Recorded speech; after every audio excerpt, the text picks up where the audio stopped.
ఈరోజు జగన్మోహన్ రెడ్డి గారు తిరుమలకి కాలినడకన ప్రయాణం అనే ఒక కొత్త నాటకాన్ని మొదలుపెట్టారు.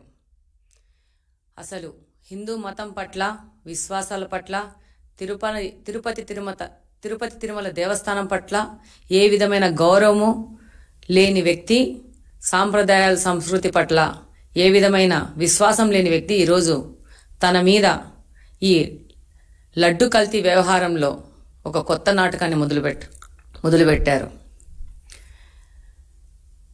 జగన్మోహన్ రెడ్డి గారు ఏ రోజైనా సతీ సమేతంగా తిరుపతి తిరుమల దేవస్థానానికి ఏ రోజైనా వెళ్ళారా?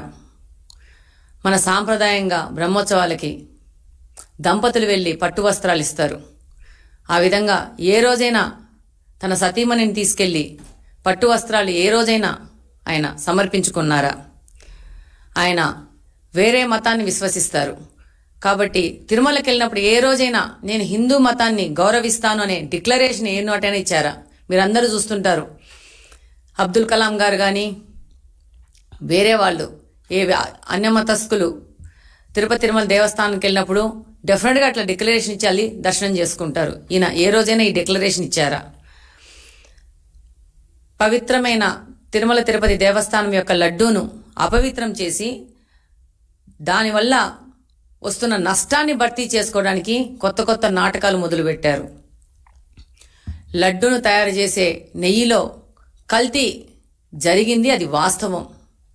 దీనివల్ల ఎంతోమంది భక్తుల మనోభావాలు దెబ్బతిన్నాయి. కేవలం కమిషన్లు కక్కుర్తిపడి ఇలాంటి దురాగతనానికి ఈ 5 సంవత్సరాలు వీరు పాటుపడ్డారు. మేము కూడా జూలై 14వ తేదీ మేము దర్శనం చేసుకోనికి వెళ్తే ఆ రోజు మీడియాతో మాట్లాడడం జరిగింది. అది మీడియా సంస్థలు కూడా ప్రసారం చేసినాయి.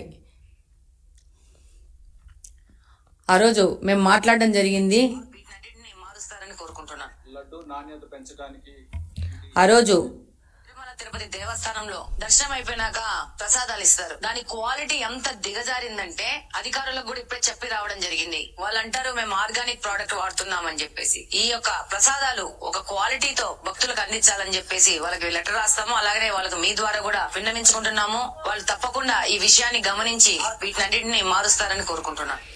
ఈ రోజు ఈ విషయం బయటకు వచ్చింది, కానీ ఇది జూలై 14th మేము దర్శనానికి వెళ్ళినప్పుడే తిరుపతి లడ్డు క్వాలిటీ తగ్గింది, దాని మీద చర్యలు తీసుకోండి అని చెప్పేసి సంబంధిత అధికారులకి ఒక విజ్ఞప్తి చేసుకొని రావడం జరిగింది. ఇదే కాకుండా ఈరోజు దీని నుంచి తప్పించుకోవడానికి ఎట్లా పడితే అట్లా విమర్శలు చేస్తూ ఉన్నారు. అసలు ప్రజలందరూ చూస్తున్నారు. కొంతమంది పెద్దవారు సొసైటీలో పెద్ద హోదాల్లో ఉన్నవాళ్ళు ఎంత అధ్వానంగా మాట్లాడుతున్నారంటే తప్పు చేసిన వాళ్ళు తప్పు చేసినాము అని చెప్పేసి ఒప్పుకోవడము, లేకపోతే మౌనంగా ఉండడం చేయాలా. కానీ దొంగ అన్నట్టు వీళ్ళే తప్పు చేసి వీళ్ళే దీనికి గుళ్ళల్లో పూజలు చేయడము, తిరుమలకి కాలినడకపోవడం అంటే కొత్త డ్రామాలు మొదలు పెట్టారు. ప్రజలందరూ గమనిస్తున్నారు మీ యొక్క నాటకాలని. ప్రజలందరికీ అర్థమవుతోంది గత 5 సంవత్సరాల నుంచి మీరు ఏ అబద్ధాలు మాట్లాడినారో. ఈ రోజు ఓడిపోయి 11 సీట్లకు పరిమితమైనా గానీ మీ యొక్క పద్ధతి ఏ విధంగా మారలేదనే విషయం ప్రజలకందరికీ అర్థమవుతుంది. నేను మామూలుగా ఎవరితోనో కూర్చొని తిరుమల తిరుపతి ప్రసాదంలో ఇలా ఉంది అనంటే అయ్యో మనము అప్పుడు పోయి ప్రసాదం తీసుకున్నామే ఇప్పుడు ఎట్లా అనే పరిస్థితిలో ప్రజలు ఉన్నారు.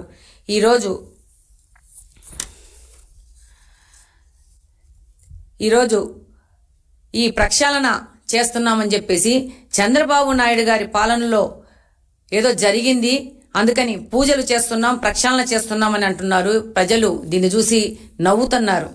ఈరోజు ప్రక్షాళన చేస్తామని చేస్తున్నారు కదా, మీ యొక్క భార్యని ఏ రోజైనా కానీ మీరు తిరుపతి తిరుమల దేవస్థానానికి తీసుకెళ్లారా? ఈరోజు కాలినడక మీద మీరు తిరుమలకి వెళ్తున్నాం అంటున్నారు. ఇప్పుడు మొదటిసారి మీరు తిరుమలకి వెళ్తున్నారా కాలినడకనా? ఇంతకు ముందు ఎప్పుడైనా వెళ్ళారా? లేకపోతే ఈ యొక్క అపవాదు నుంచి తప్పించుకోవడానికి ఈ నడక అనే కొత్త నాటకాన్ని మీరు మొదలు పెడుతున్నారా అనేది మేము ఈ సందర్భంగా మిమ్మల్ని ప్రశ్నిస్తున్నాం. ఈరోజు ఈ